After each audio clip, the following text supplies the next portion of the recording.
Everyone, what's up? This is Dusty. As you know, if you follow me, if you know me at all, every week during the season, I'm kind of looking at what the Packers did from a passing perspective from the past week. And I write about some of that stuff over at Cheesehead TV, talk about some of that over at Pack a Day Podcast. I write about some of that at Packer Report. I dump some stuff on Twitter.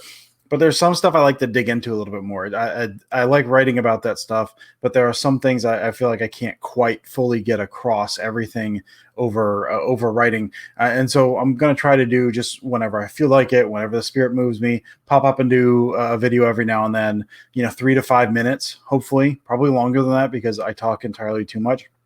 Just breaking down a play or two from the past week. So I'm excited about that. I'm going to start doing that, hopefully a little bit more. And we're starting this week. Actually, I guess I've been doing it, but I'm going to be doing them at various places, I guess, starting this week.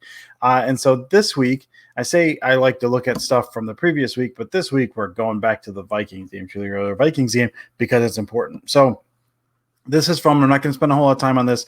This concept here, this is, let me pull this up here. This is 4th and 1. 12. This is early in the second quarter. Packers down 3-7. The result here is an incomplete pass. If you guys know this Vikings game from earlier this year, you know exactly what play this is. So I'm not going to spend a ton of time talking about it here. This is one of my favorite goal line concepts from a passing perspective because if it's run right, it's extremely hard to defend. So what we're going to have here, I've got drawings. I typically like to draw on these things to kind of illustrate a little better kind of what's going on. I did not do that for this one. And the reason for that is it's pretty simple. So the general idea, and you've got Lazard over here and Adams over here, just kind of behind him in the stack. So what you're going to be doing, you're going to have Lazard kind of pushing up and then Adams running off his hip and a slant underneath. So what you're trying to do, you're getting them to attack. You've got a small space. Everything's compressed in the red zone, and especially, at the 2-yard line where they are. So or the 1-yard line, I guess. So what you're trying to do is you're trying to force a reaction, but you're also trying to create a rub here where they can't get to it. They can't stop it. So if you're kind of clearing out, creating a wall there, this guy's going to try to come over. And then if Adams runs off his hip and the ball is thrown perfectly, just leads him into the end zone, he falls in and there's not a single thing the defense can do about it. So that happens here. The cut here is not overly tight, but it actually does work up until the moment Davante Adams drops this one.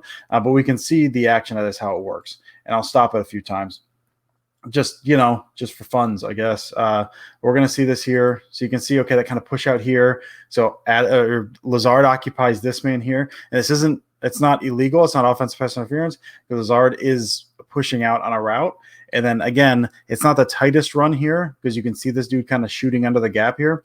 If you run that on the hip, you've got there's no way for this guy to shoot that gap essentially. So, and then what you have, you can see all this space right here. So basically pushing, running off the hip, and you've got a ton of room in the middle there.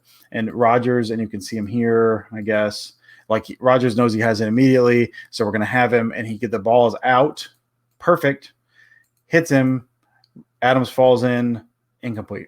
So that's against the Vikings earlier this year. So the Packers will run that at time to time. I know. I mean, the other example I could think of off the top of my head because I haven't done a ton of research on this specific one.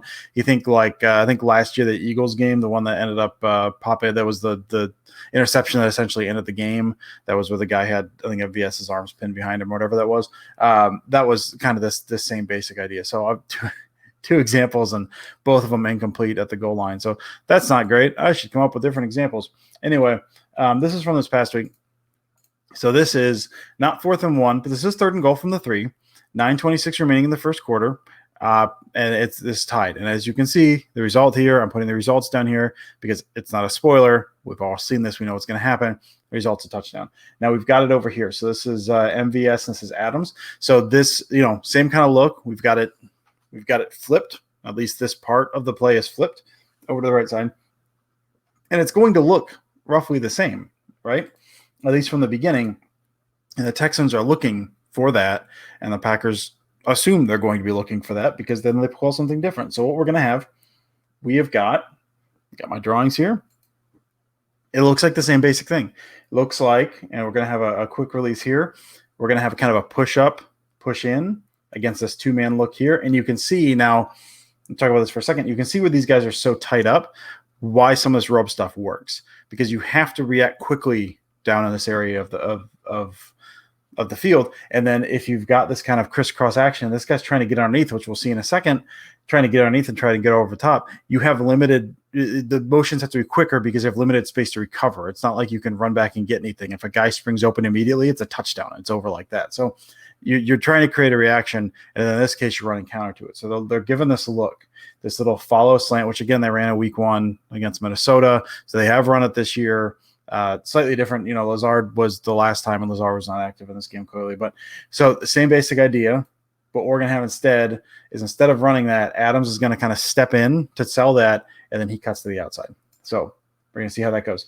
And we can see that. Look, he's got that little step, and you can see this dude here. You can see him. I've got this blue little pretty line here. He's trying to dive underneath. He sees it coming. I got to stop the slant. Slant's coming underneath. I know what this is. Dive underneath. When he tries to dive underneath, Adams simply just runs to the side. Rodgers puts it on him. Touchdown. So I think really good example there of using something you've shown in the past, using a relatively common concept in this part of the field and running something counter to that, just because you know what the defense is looking for. You're trying to catch them off guard. You're trying to get them to jump your tendencies, and you run counter to that. So just thought that was interesting. Just that kind of look there, and contrasting that to the week 1 play against Minnesota. So we got this at the bottom here. If you feel like following me on Twitter, you can. I'm at Dusty Evely. You certainly do not have to. No one is forcing you, but if you want to, you can. So again, hopefully maybe to be doing some more of these, maybe not. Who knows? We're going to see how this goes, but I hope you enjoyed this one, and hope to see you again.